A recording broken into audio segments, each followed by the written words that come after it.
రాష్ట్ర వ్యాప్తంగా ప్రజాపాలన ప్రగతి ప్రణాళిక 99 రోజుల యాక్షన్ ప్లాన్ కార్యక్రమాలు నిర్వహించారు. ఇందులో మంత్రులు, కలెక్టర్లు, ఉన్నతాధికారులు పాల్గొన్నారు. 99 రోజుల్లో చేయవలసిన కార్యక్రమాలను పక్కాగా అమలు చేయాలని అధికారులకు మంత్రులు ఆదేశించారు. ప్రజాపాలన ఉద్దేశం అందరికీ అర్థమయ్యేలా ప్రణాళిక రూపొందించాలని సూచించారు.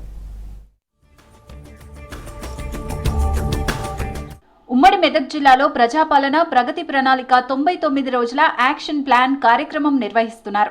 మెదక్ కలెక్టరేట్లో జరుగుతున్న సమీక్షా సమావేశానికి జిల్లా ఇన్ఛార్జి మంత్రి వివేక్ వెంకటస్వామి, ఎంపీ రఘునందన్ రావు అటెండ్ అయ్యారు. మెదక్, సంగారెడ్డి, సిద్దిపేట జిల్లా కలెక్టర్లు, అధికారులు సమావేశంలో పాల్గొన్నారు. సర్కారు లక్ష్యాలను అధికారులకు వివరించారు. 99 రోజుల్లో చేయాల్సిన కార్యక్రమాలను పక్కాగా అమలు చేయాలని చెప్పారు మంత్రి. ఈ 99 డేస్ లో తర్వాత ఆడిట్ కూడా అవుతుంది. ఏ డిపార్ట్మెంట్లో ఎలా పనిచేస్తున్నారు, ఎలా రిజల్ట్స్ వస్తున్నాయి, ఇవన్నీ కూడా చూసుకునే బాధ్యత మన డిస్ట్రిక్ట్ కలెక్టర్స్ పైన ఉంటుంది. సో ప్రత్యేకంగా నా ఆదేశాలు ఏంటంటే ఈ సమ్మర్ గురించి వాటర్ స్కేసిటీ ఏదైతే ఉందో ఆ వాటర్ స్కేసిటీ గురించి మీరు అందరు కూడా ప్రపోజల్స్ ఇవ్వండి. ఎక్స్ట్రా నిధులు ఏమైనా కావాలంటే వచ్చే క్యాబినెట్లో కూడా చర్చించి ఈ సమ్మర్ గురించి అడిషనల్ అలొకేషన్ కూడా మనము క్యాబినెట్ ద్వారా తీసుకోగలుగుతాము. మహిళలు ఉన్నత స్థానాలకు చేరుకోవాలన్నదే కాంగ్రెస్ ప్రభుత్వ లక్ష్యమన్నారు మంత్రి పొన్నం ప్రభాకర్. హైదరాబాద్ లో ప్రజాపాలన ప్రగతి ప్రణాళిక 99 రోజుల కార్యాచరణలో భాగంగా మాసబ్ ట్యాంక్ లోని చాచా నెహ్రూ పార్క్ లో అభివృద్ధి పనులను ప్రారంభించారు. ఈ వ్యర్థాల సేకరణ సెంటర్ ను ఓపెన్ చేశారు. ఇంట్లో వాడని ఎలక్ట్రానిక్ వస్తువులను రీసైక్లింగ్ కోసం ఇవ్వాలన్నారు. పట్టణాల్లో మహిళా సంఘాలు తక్కువగా ఉన్నాయన్నారు. ప్రతి ఒక్క మహిళా సంఘాల్లో చేరాలన్నారు. సిటీలో మొదటిసారిగా ఏర్పాటు చేసిన అద్దాల లైబ్రరీని ప్రారంభించారు. 99 రోజుల కార్యాచరణ కార్యక్రమంలో అందరూ భాగస్వాములు కావాలన్నారు మంత్రి పొన్నం. మనమంతా కలిసి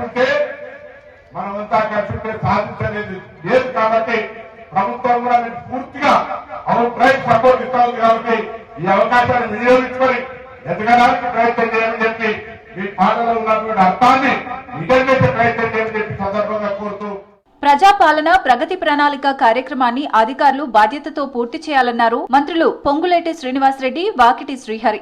99 రోజుల పాటు అప్రమత్తంగా ఉండి పనిచేయాలన్నారు. ప్రజాపాలన ఉద్దేశం అందరికీ అర్థమయ్యేలా ప్రణాళిక రూపొందించాలని సూచించారు. పార్టీలకు అతీతంగా అర్హులైన పేదలందరికీ పథకాలు అందేలా చూడాలని సూచించారు. ఖమ్మం జిల్లా కలెక్టరేట్లో ప్రజాపాలన ప్రగతి ప్రణాళిక కార్యక్రమంపై ఉమ్మడి జిల్లా సన్నాహక సమావేశం నిర్వహించారు మంత్రులు. అధికారులు ఎక్కడా అలసత్వం లేకుండా పనిచేయాలని సూచించారు. అర్బన్ లో కూడా అవుట్ సైడ్స్ ఉన్న వాళ్ళకి ఇమీడియట్లీగా ఆ మంత్రి గారినో అక్కడ ఎమ్మెల్యేనో ఎవరినో ఇందిరమ్మ కమిటీలో లిస్ట్ తెప్పించేసుకొని యాజ్ పాసిబుల్ 31 మార్చి లోపు ఈ స్కీమ్ లోపు మీకు ఇక్కడ నిల్లు రావాలి. కన్స్ట్రక్షన్ అనేది ప్రతిదీ స్టార్ట్ కావాలి. ఎమ్మెల్యే చూసి రాష్ట్రం అంతా ఏ వేదిక దొరికినా కూడా గర్వంగా చెప్పి ఈ విధంగా మనం కూడా చేసుకోవాలి. ఇప్పుడు చూపించిన కలెక్టర్ ఖమ్మం టాప్ కాదు, మిగతా 9 ఉమ్మడి జిల్లాలో టాప్ కావాలి, తెలంగాణ టాప్ కావాలనే ఒక సంకల్పంతో స్టార్ట్ అయిపోయి యాక్టివ్ ఉన్నా ఖచ్చితంగా నేర్చుకోవాల్సింది చాలా ఉంది. రాష్ట్రంలో అన్ని వర్గాలకు ప్రగతి ఫలాలు అందించడమే ప్రజాపాలన ప్రగతి ప్రణాళిక లక్ష్యమన్నారు మంత్రి సీతక్క. 99 రోజుల ప్రగతి ప్రణాళికపై అధికారులకు దిశానిర్దేశం చేయనున్నామని తెలిపారు. నిజామాబాద్ లో ప్రజాపాలన ప్రగతి ప్రణాళిక కార్యక్రమంలో పాల్గొన్నారు మంత్రి. పాత కలెక్టరేట్ మైదానంలో గ్రామీణాభివృద్ధి శాఖ ఏర్పాటు చేసిన స్వయం సహాయక సంఘాల ఉత్పత్తుల ప్రదర్శనను సందర్శించారు.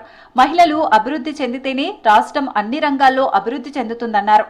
మహిళల కోసం ప్రభుత్వం మరిన్ని కొత్త పథకాలు తెస్తుందని చెప్పారు. ఇలాంటి స్కీమ్స్ ఉన్నాయి, ఇట్లా బిజినెస్ పెట్టుకోండి, మీకు ఎక్కడ కూడా లోన్ల కాడ ఇబ్బంది లేకుండా మరింత సులభతరం చేస్తాం.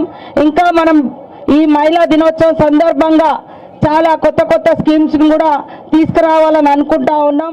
నకరేకల్ మున్సిపాలిటీలో సమస్యలన్నింటినీ పరిష్కరిస్తామన్నారు కాంగ్రెస్ ఎమ్మెల్యే వేముల వీరేశం. రాష్ట్ర ప్రభుత్వం చేపట్టిన ప్రజాపాలన ప్రగతి ప్రణాళికలో భాగంగా అధికారులు మున్సిపల్ పాలక మండలితో సన్నాహక సమావేశం నిర్వహించారు. 99 రోజులు యాక్షన్ ప్లాన్ లో గ్రామీణ, పట్టణ ప్రాంతాల్లో ప్రజల సమస్యలు తెలుసుకొని వెంటనే పరిష్కరించాలని చెప్పారు.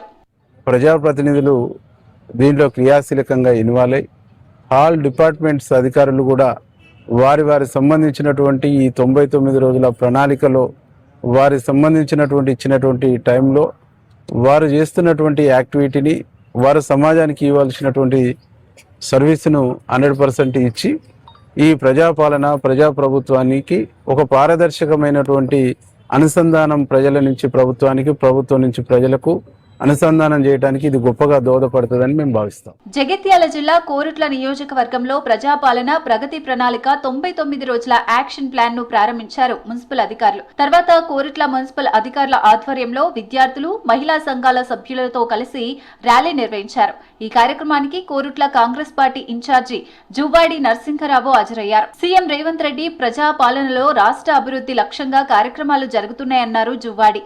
అంగన్వాడీ నుంచి మొదలు పెడితే ఆశా వర్కర్ల వరకు ఏ సమస్యలు ఉన్నాయో ఆ సమస్యలన్నీ కూడా ప్రభుత్వం దృష్టికి తీసుకెళ్లే విధంగా, సమస్యలు పరిష్కరించే విధంగా ఈ ప్రభుత్వం చర్య తీసుకున్నది. కలెక్టర్లకు ఆదేశాలు ఇచ్చింది. ఈ 99 రోజులలో మేము అభివృద్ధి అన్నది ఏంటిదన్నది చూపిస్తాం. పార్టీలకు అతీతంగా అర్హులైన పేదలందరికీ పథకాలు అందేలా చూడాలని చెప్పారు మంత్రులు. 99 రోజుల కార్యాచరణ కార్యక్రమంలో అందరూ భాగస్వాములు కావాలన్నారు.